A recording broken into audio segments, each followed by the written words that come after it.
pour ça enquête qu'on a je te dis que vous en êtes en retard. Il y a de cela 2 jours passés que Kingakata a été visité, non? Tu sais ce qu'on a retrouvé là-bas? Il y a eu des arrestations là-bas, non? Ah bon?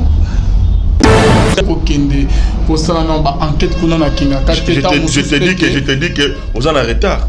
Il y a de cela 2 jours passés que Kingakata a été visité, non? Tu sais ce qu'on a retrouvé là-bas? Il y a eu des arrestations là-bas, non? Ah bon? Shalom, shalom, bien-aimés dans les Seigneurs. Un grand merci. Nabino Nyoftu Bozola Nabiso de partout. Bonzambe, na Bonzambe, Yesunde Mosu qui si bien-aimé dans les Seigneurs. Bonzambe, na Bonzambe, Lola, Ezo Futa Simana, Anto Yaroloba Kenzamba, to Kwaye, Wapi Longo, na pasteur Fezamisi à la bouche autorisée de l'éternel de Pisirique. Na Filo Mukwaya Motema Bivin, c'est deux mots de pilon de paix, na maman Gisèle Lukelo Motema Papa Emmanuel, na les frères Papi Kongen, Nzama Lola Monayo, Amona notre réalisateur Arnaud de Kamandé. Donc joyeux anniversaire à notre réalisateur Arnaud de Kamandé Topession Beauté et Segozola Nabiso Bonzambe na Bonzambe Lola Hezo Futa bien-aimé dans les Seigneurs Simana Oto Yakoloba Kinzamba Boto quoi. Il va toujours na cadre informé bino toza lelo na maître Doli Monza au boye bien très bien à to ko présenter susté boye bien déjà. Shalom maître Doli Monza. Oui, shalom mon amboka Alvin Mukwaya.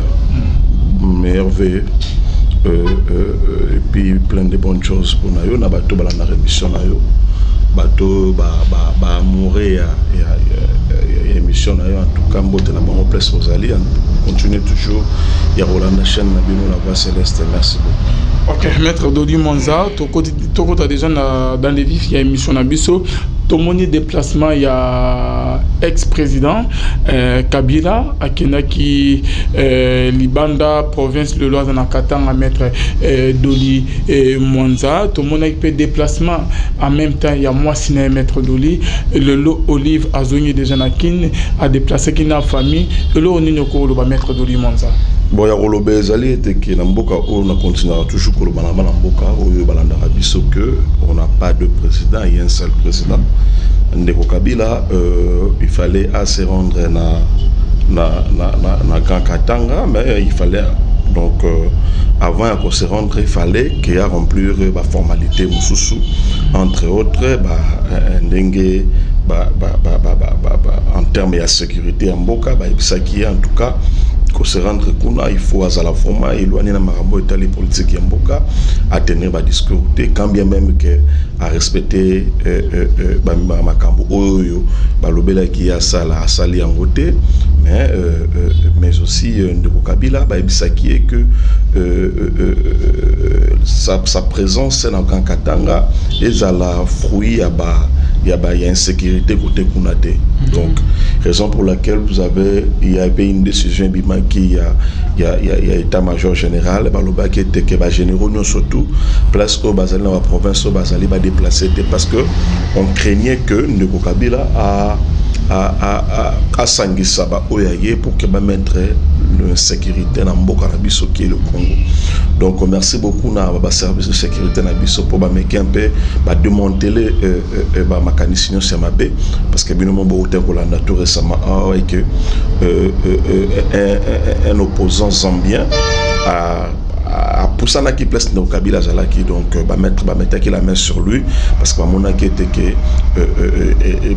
nani a occupé ko déstabiliser Mboka Zambie pour que baloba était que bazambien de tout comme on a récemment à côté ya Tanganyika kuna bazambien bazoya tout ça ainsi de baouer la terre ça allait être nous mamoto mona qui na et pas bande na biso ba rwandais était que bazolanda ba nyamulenge ba utu pour mettre sécurité dans Rwanda. Donc moi je suis en train de réfléchir dans le sens que ceux qui opposent à Rwanda à Meka qui kosala quoi que ce soit en Zambie, ça allait permettre à ce que la Zambie aille envahir sur le Congo. Donc c'était ça leur calcul.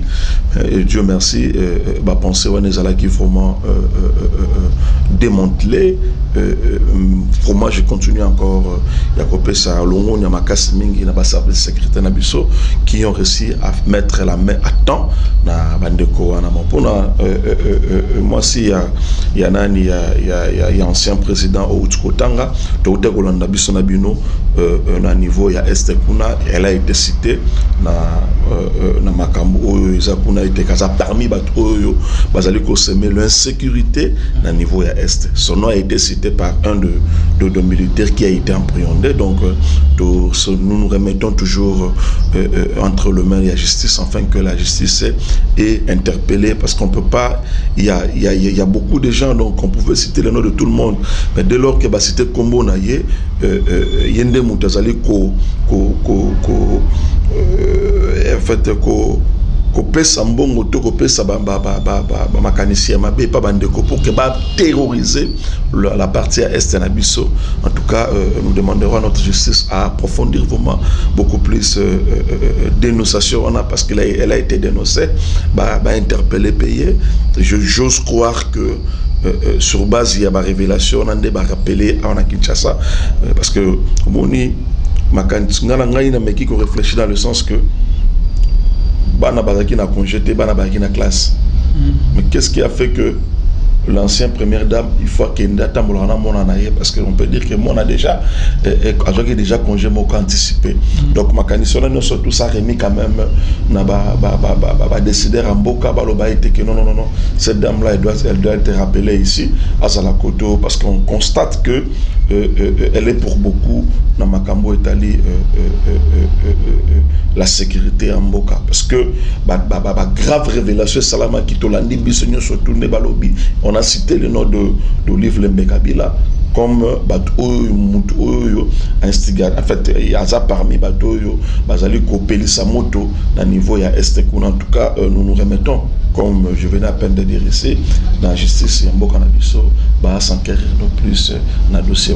Mais maître, Denis Monsolovi, qui est singulier, qui est babé, il s'est à Zongakin, Maman Olive, il paraîtrait que Azali na résidence surveillée. Au juste les années, maître Denis. Bon, ça s'annonce déjà mal, hein? Être dans résidence surveillée, en tout cas, je ne peux pas vous le confirmer, mais j'ose croire que le fait que rappeler Kotoyo, ça peut avoir la connotation, ça peut avoir de lien dans la dénonciation au Baouter au Sala récemment à son nom. Tous nous avons suivi. Ça a été, oui, donc ça a été suivi par tout le monde.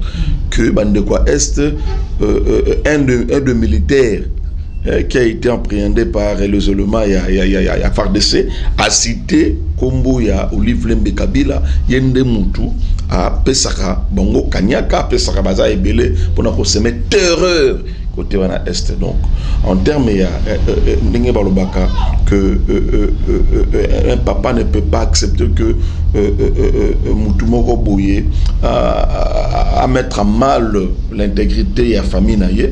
Donc le coup la mokonzi mboka de Bofel Cyril d'Antoine, je na bolingo o ya zana wana mboka azoluka à tout prix pour stabiliser mboka. Donc tout celui qui a cité comme instigateur, comme meneur, il y a commettre l'insécurité dans Mboka qui est Congo. En tout cas, il sera interpellé. Si c'est une dame, elle sera interpellée afin que lumière et mon pour que Makambouana et Salam. Nous devons décourager.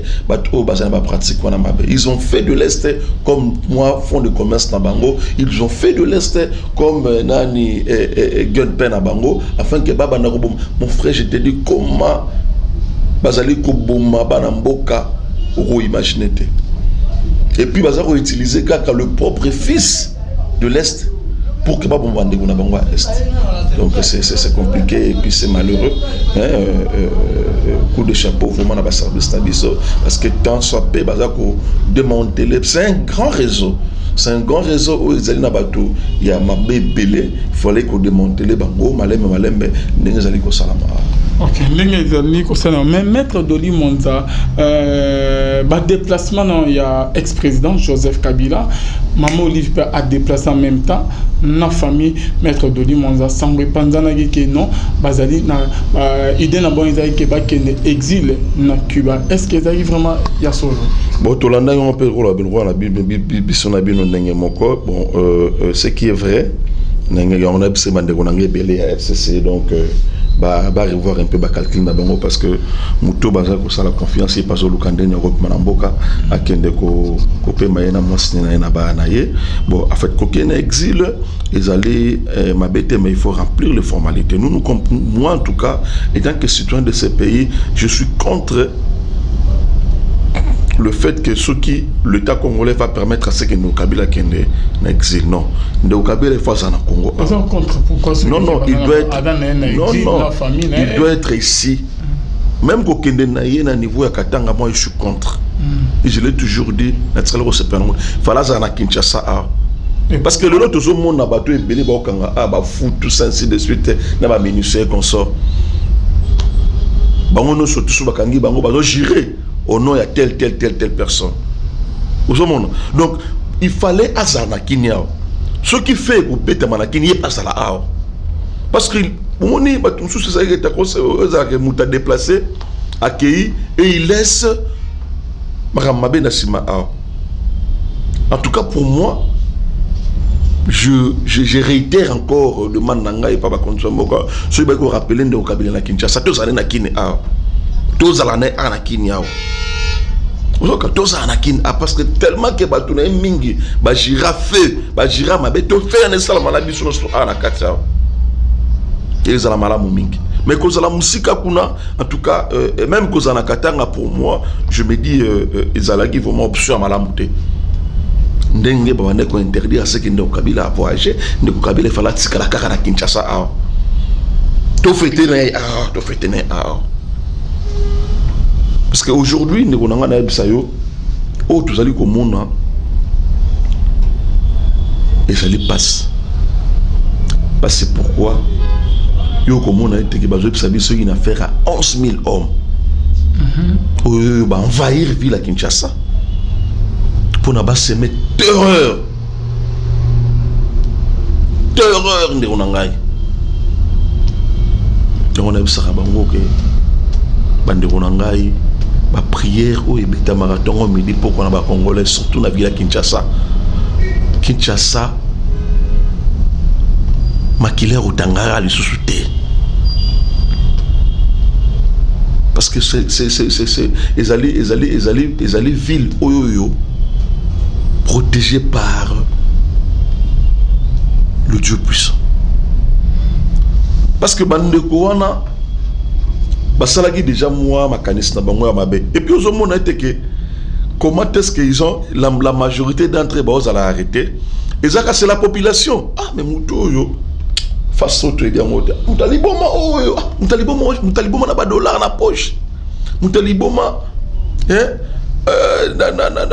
ba téléphone et par après tant ba comme il peut même ba otala moi cap ezalaki wana moi pistolet ezalaki wana. Et puis je vous rassure mon ami, après que le couvre-feu au Salama aussi là, il y aura des arrestations maintenant. Il y a des personnalités politiques parce que leur liste est déjà connue. Bato ba okanga, bango moko bazali kopesa bakombo tala mutubo. Quand ils seront tous arrêtés, maintenant on va commencer à mettre. Il y a même des noms. Il y a des gens mais qui sont cités parmi les bateaux qui vont déstabiliser l'État congolais. Il y a des noms. Je me réserve aussi à l'émission. Mais ça passe. Et ça passe. Maître Dodi Monza, Nemozo Baki Bafounion, c'est à qui Bakumo Kana, innocent, Bafoum Souka Banda, Liboma Nae, depuis Kala, Bazo Bazo Kangaye, au Cézanne, est-ce que là on est Babanko s'est préparé, Babanko préparé, Nabandeko, Babanko s'est déguisé, que Baza Bafou? Monsieur, Ndekonanga, bon Bandeko, Bazo, on a besoin d'une émission, beaucoup plus Bandeko dans Est, Bandeko Nanga Est. bayebi la pratique rwandophone pour envahir ville ya Goma bayebi comment est-ce que procédaka il se déguise le roi se déguise parce que la majorité bato bakanga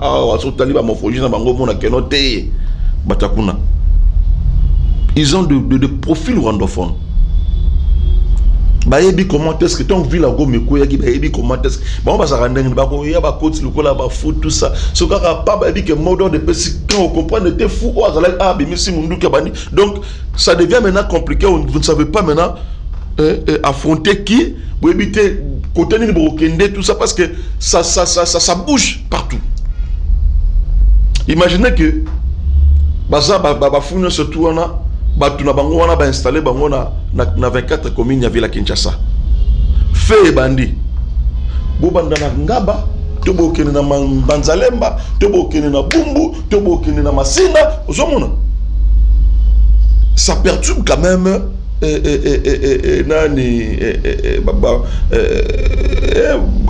combattant na biso ou notre armée, ça peut aussi perturber notre armée à bien faire travail. Pourquoi? Parce que ça bouge partout. Bande konabiso ya est bayebi comment est-ce que la ville ya Goma koyaka à cette époque-là. Ils ont même procédé. Même procédé donc pour kende boina bango bumu boba ozala wana ba kotijada donc on a fait au comprendre tena muto no kan sakeno te mais pour andi kobeta. Ce sont des pratiques rwandophones connues de tout le monde. Donc c'est connu. Ce ne sont pas des innocents.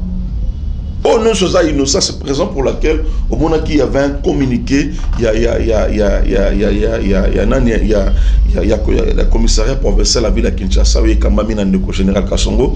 Alors pas que que moutunyo surtout au ya Monique Ndekonaye fou. Azali comme on a été aïe. Mais quand vous vous déplacez pour aller là-bas à niveau il y a le commissariat provincial, vous devrez vous rassurer que Ndeko wana Azali Ndekonaye minute d'un document. Balbika, est-ce que vous combien de personnes qui ont Batu bakete pour yo kende bobine de gono fu ande asan de gono yo ah mais mon fou ozo benga de gono wana ki fu mettre tout kangena ba armement le c'est que yo pose accomplice na batu il y a pas de raté et ça va travailler mort salama proprement dignement avant qu'on banda repose il y a donc de vaillants hommes va se mettre à réfléchir. Et aujourd'hui au Congo, nous pouvons dire que nous avons une forte service de sécurité. Maître Doli, on a une forte service de sécurité, mais on va continuer, on va rebelle, on va mercenaire, on va Rwanda, on va continuer, on va se déguiser. Le problème est celui-ci. Même aux États-Unis d'Amérique, même en Russie, il y a toujours eu des faiseurs de troubles bayaka. Mais, Romo n'a pas beaucoup. Tenez même sur d'autres cieux. Vous comprenez que non, moi, tout le monde le plus important est ça qui va détecter avant que l'acte soit posé. C'est ça même ce qui rend notre mission la vie forte. Même en France, si toi tu te décides de déstabiliser France, au compte en a payé. Mais donc, c'est vrai, vous allez remarquer que la France est détectée que non, voilà, il y a ça. C'est ce que le service de sécurité de notre pays est en train de faire. On a constaté que non, moi, flambé, mon robouya, bah fou. Bah information, bimie, belé, bah complicer, bah filtrer, bah constater que non, effectivement, il y a un ça ne va pas. Bon, on a vu sur l'autre camp. Yo, ebi, Ndeko Barnabé, lo bakiango. Barnabé, Ndeko nanga Barnabé, o azali na puso centrale makala, alo bakiango. Ce n'était pas en vain que baza après rotia biye na minduki ya robazo na minduki baza après rotia fait mbumba lisola mbumba lisola mbumba te. Alors qu'est-ce qu'il y a encore à cacher là-bas? Il n'y a rien. Tout a été démasqué. Donc, tu n'as tout et donc tu n'as qu'aux arrêts là libre de la mon qui fait même bonne année tu n'as fait tant hôtel. Je te dis, il y a des noms aux cités on a sur na bandi côté nous lango monde olanga au monde au salon malili. Mais comment quelqu'un qui se dit congolais, tu veux déstabiliser ton propre pays parce que bah visiter qui on a moi quelques billets de banque. Attention, vous avez la famille. Moi, tata moi stabino, maman les qui coco na bino vendre à tana ba faire pour nous et c'est ce que fait ça la mie qui est notre mot qu'on a la famille qu'on a jibal. Pourquoi tout ça? Maître Dori Manzabande au bazo l'antabiso de partout. Lolo ozolo baki ozali contre ndenge qui va permettre que Kabila kende na Katanga azala musika ya Kinshasa. Moi je suis contre et je le dirai tout haut. Fallait bazo ngisa na Kinshasa. Est-ce qu'à partir à occuper qu'on réussir non à réussir déjà avec la complicité à ba gouverneur au kuna moi je sens donc chose du gouverneur moi je suis gouverneur au Kaboul au anani ya au Katanga au suis banane tout ça j'ai aspirer ce confiance. Tu peux comprendre que le gouverneur a mis sa mbongo Mbongo ya trésor public, mais son pour n'a pas qu'un un sénateur à vie. Abimisi Mbongo à l'État. Et ce sont des gens là où te faire bonne confiance. Le gouverneur est là. Gouverneur Azali Wana a monité que Bandeko Oyo. L'État congolais a déclaré à Bango les personnes non agréables à Batoye de Kyongo. Baye na ba drapeau na Bango ya Katakatanga. Le gouverneur est là monipé à Kangimus. Et ce sont des gouverneurs où on a pas confiance. Mais ils peuvent tout faire pour que les messieurs a disparaître dans la nature. Ils peuvent tout faire. Je te dis, journaliste, gouverneur, on a surtout, on a aujourd'hui il y a Kolwezi, ce qui y a nani, aujourd'hui il y a Tanganyika, tout c'est son frère, aujourd'hui tout ça là. Et ce sont des gens qui vont au Congo qu'on peut se faire bonne confiance. Non, quand même, non. Bongo lisolo ya basaki o bakangaki bavalizo bakangaki na ba pistolet na kati réaction na kozani. En fait, nous avons tous vu et effectivement il y avait un lot de bagages où ils allaient qui intercepté na niveau aéroport na biso kuna en tout cas coup de chapeau sous na bandeko na biso ADGM musala kitoko boende zalaka. Donc jusqu'à là on attend la déclaration officielle.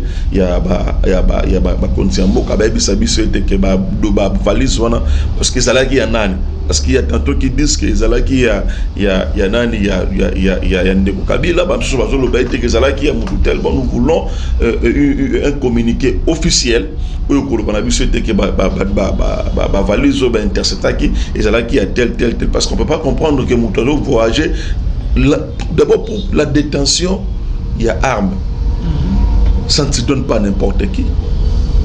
Il faut aux en documents appropriés la facilité aux en armes. Nous tout le monde qui n'a pas régime au monde de chaleur na arme civil qu'il est na arme. Bande romusu so belé na assemblée.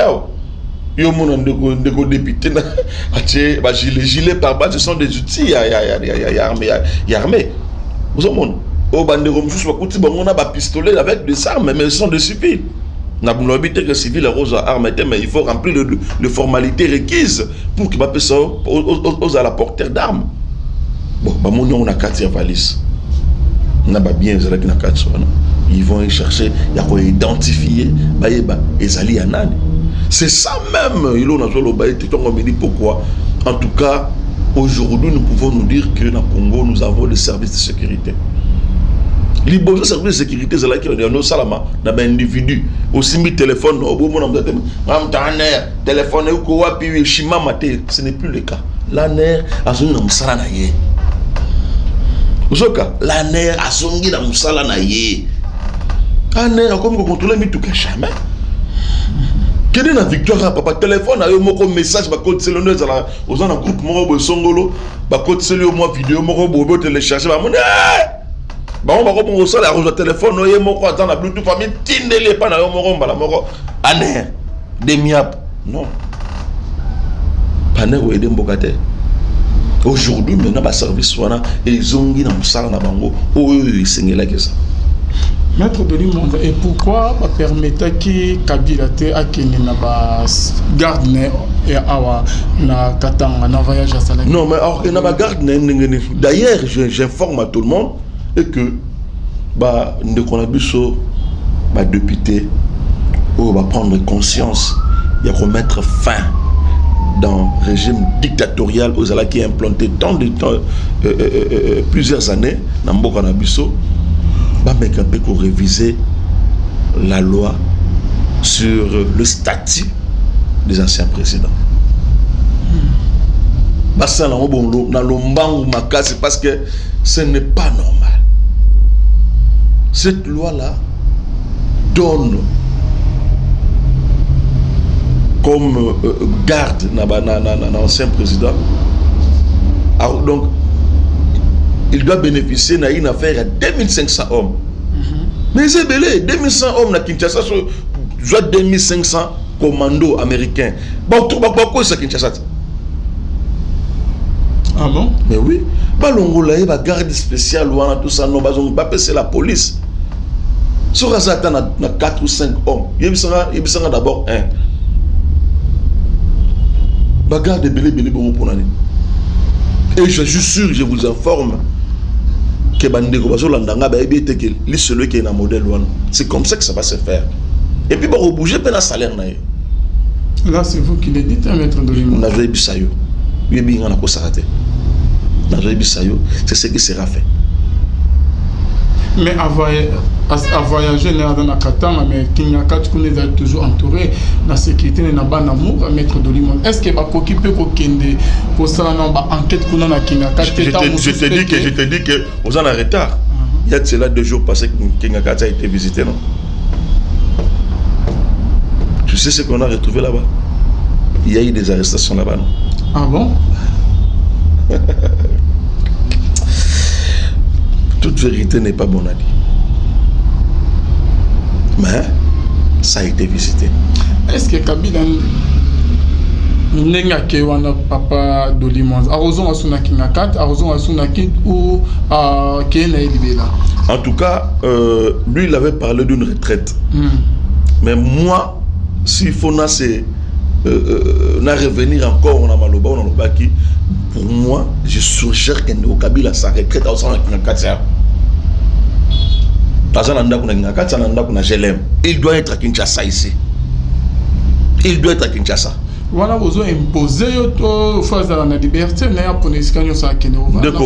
vous ne savez pas ce que le Kabila c'est dans Mboka. Vous ne savez pas. Maître de l'Imonde. Toujours. Le président Félix Tshisekedi, c'est une institution. Mais à part l'institution président de la République, il y a aussi l'institution justice, le pouvoir judiciaire. Ceux qui ne refont pas ce qu'il y a de la thème, justice en Mboka et le 8 et sur le pouvoir judiciaire et celle déclaration de Roland de la moitié. Papa, Botika déformer ce que le président n'a pas dit.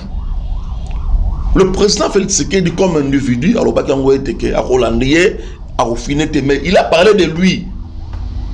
Tout ça,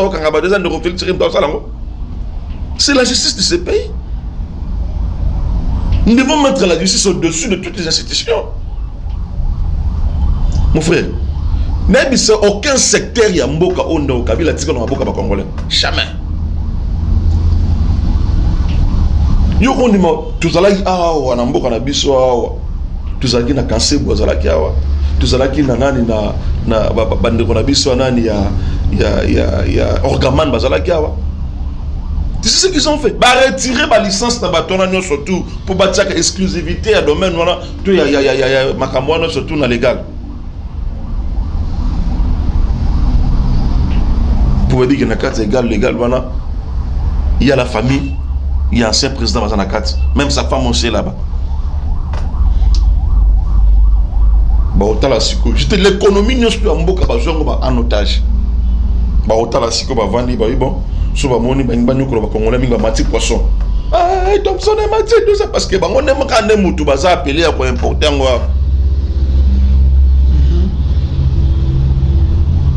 Vous avez Batali, ah, de deux Matsamasang, Bamati Masang, c'est ça. Du coup, on a même tina, ba passeport na biso. Ils ont dit cop na bango. Osu passeport, osu ba plaque ya mitu kana biso. Osu même ba carte ya ba permis de conduire. Mon cher ami. Mon cher ami. Tout cela qui sous l'emprise. Oyo kutu bana Israël ba monaki na Égypte ezalaki moke. O abiso ndena bisa yo ezalaki monyokoli. Pour lobani bovandi kaka nie. Kaka nie. Et aujourd'hui quand même le président Félix a pessimiste quand même sous pour tout banda roloba. Tout banda pe ko dénoncer. Merci beaucoup, Maître Dodi Monza. Toujours dans le cadre, il y a informé Bandeko. Toujours presque dans la émission, la deuxième partie, Maître Dodi Monza. Ce que conseil Maître Dodi Monza, okoki ko pesa na bande o bazola na bisne to le bic surtout loko ba boya ki ba généraux ba bima di bana ya mboka te parler ennemi l'excès que ba infiltrer moko bazana kati ya armée ba généraux o ke bazali pour Kabila bazali toujours na kati ya ba kan kokolo kan tchatchu ou comment Maître Dodi Monza ba généraux o ke bazali pour Kabila o ke bazo préparer loko moko ya mabena ye baza ou comment na sepela qui récemment a une déclaration faite par le général Mwadian Vita ou son nom méchant Pepela il y a zali porte-parole il y a FARDC alors bah qui était kabenda qui ba généraux na officier no stomatoi ils n'ont qu'au-dessus de le président Félix Tshisekedi Antoine bana mayele va comprendre. Bana ya zoba, o ba zoba va comprendre. Il faut s'apprendre qu'à eux-mêmes. L'armée a un chef. Le commandant suprême de l'armée, c'est le président Félix Tshisekedi Antoine. Oh, nous sommes tous à Koluka. Asala mbilinga Hiroshima. Moi je te dis Hiroshima. Quand est-ce que les Congolais vont respirer Pénamboka na bango? Quand est-ce que les Congolais vont respirer quand même? Je suis au Congo, je peux me déplacer dans le monde, anake Bunya, anake ici, anake Beni, naza à l'est, tout ça. Si Bambongo bozo zoana. Bon que nous retournons au Liban, nous retournons avec un Congo. À quoi c'est? Il y a pour déstabiliser Mbokanayo pour nous plaire un individu. Quel est l'héritage de papa Nabiso pour tiki la bana? Tobiso. On n'a pas deux nations. On n'a qu'une seule nation qui est la République démocratique du Congo. Tout l'ingamboka son l'ingamboka na osalango mabete ba député na biso oyo bazala oyo ya nani na vote oyo osalama ko déchéance ya ndeko Mabunda ebele bayaki na ba moyen ba pesa bango balobi non trop c'est trop on doit mettre fin aujourd'hui nazo rappelé na bandeko na biso wana la nation parlera de vous. L'histoire parlera de vous aussi. Qu'il est, bon, même mettre en note. Bon, le bête que Nambo Kanabiso qui est le Congo. Jour Morobo et Salamaka va député à Mokalbara non. Tout ça m'a ramené pour te faire avancer Mboka. Nous avons été réalisé la détresse parlementaire, bah télémara Mobutu. Nous avons été réalisé au Nabino. Malgré Kanyako wakutaki na ngona kata sale bino bolobite et olekate donc Mabunda kwei ba papa na biso nos vaillants combattants il y a force, il y a l'armée nationale congolaise. Nous vous faisons confiance, vous n'allez pas nous décevoir. Le Congo n'appartient pas à un individu. Le Congo appartient à tout le monde. Le Congo m'appartient, le Congo vous appartient aussi. Kosala mabe na mboka lelo, oui. Mais ebele, oyo basalaka mabe, l'histoire, ebetaka liso na bango te. Mais oba basaka malamu na kotangelo lokwa ba général bayum. Na kotangelo su lokwa ba mutsa mabe. Na kotangelo su général Nala. Mamadou. On parle de lui. Na kotangelo su kombo général Maël. Mais ba auto kotanga basa muke mais ba oyo bazalaki ba ke belo kola basala ki bola muté. Ba obeta liso na bango te. Yo polingo zala pa mba oyo. Namboka no ba obeta liso na oté dans le bon. Vous devez dire non à toute injection. Oyo routine dona ma B pour déstabiliser mboka na yo. Aimez ce pays qui est le Congo. Obéissez à votre leader, au commandant suprême de l'armée qui est Ndeko Félix Tshisekedi Antoine. Parce qu'il a des bonnes idées pour développer ce pays. Il a l'amour. Bolingouza Katsina pour en faire développer Mboka. Maître Doli Monza, Tozo Komanasuka, par rapport, on dirait que question n'a osé répondre en bien. Kabila déplacé, interdit, généraux, nous tous y a armé, déplacé, bimadibana ya mboka te maître Doli Monza. Est-ce que Tozo banga to ba konzi bazo banga ke ba généraux musus infiltré bazan na kati ya armée to ba généraux OK baza pour Kabila OK bango bazo ndimbela ka Kabila baza toujours na kati ya armée bakoko sala ba makamo bo na kati ya bakan koko kan chat OK bazali na contrôle sur yango maître Doli Monza. Interdiction wana ya ba généraux ba bimate na déplacement ya Kabila parce que e bangisi biso vraiment. Non, la décision que ba généraux va bouger et salama qui avant que no Kabila voyager. Avant permission. Je viens de faire toute une lecture après tout le monde constaté dans le téléphone. Obéité que. Tu n'as pas sous question. Bandeko oh non surtout y armé na biso. Ba oh bazana bolingo mboka. En tout cas, la nation est à la reconnaissance vers eux. Parce que net que ba oh. Mais ba oh yo. Kabila ex. Ba oyo yo nyo surtout bazana ba pensée destructive to ba pensée machiavélique ya ko détruire ce pays ou cette nation na makansa ma be wana ba koshimama. J'espère que l'andinga on mettra la main sur elle. Parce que maître Doli Monza nande ba olobi ke bandeko ya mabe bakoti mabomo bazokanga bafu bazokanga bangona ba arme ba mbongo banini. Est-ce que en dehors ya couvre-feu ezo sala na maître Doli Monza ke na ba commune na ba quartier na ville na Kinshasa, est-ce que ba m'équipe ko landela na ba kanko kolo na ba kancha peut-être que ba si ba koti pe kuna ko. D'abord ce couvre-feu qui a été instauré et ça nous pour na Maramo Italie sécurité était beaucoup plus c'est pour Maramo Italie et Covid. Va constater que la prétexte bon en fait va constater que le Covid est allé se développer mingi place bateau bazali entasser. La culture na biso na kata Kinshasa est arrêté que na moi pendant la journée mon muto ke robeta moi libanga.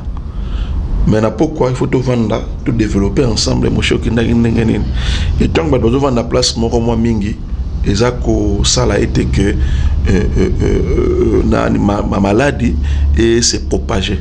Mais qu'à cela se tienne aussi sur le plan sécuritaire et ça va valoir vraiment la peine il y a kokanga ba faiseur de troubles non surtout bateau non surtout dans la quantité parce que des menaces ne datent pas d'aujourd'hui. Ba menace ça déjà même quand le donc aussitôt le Ndeko Félix Tshisekedi comme président de la République ba menace déjà là qui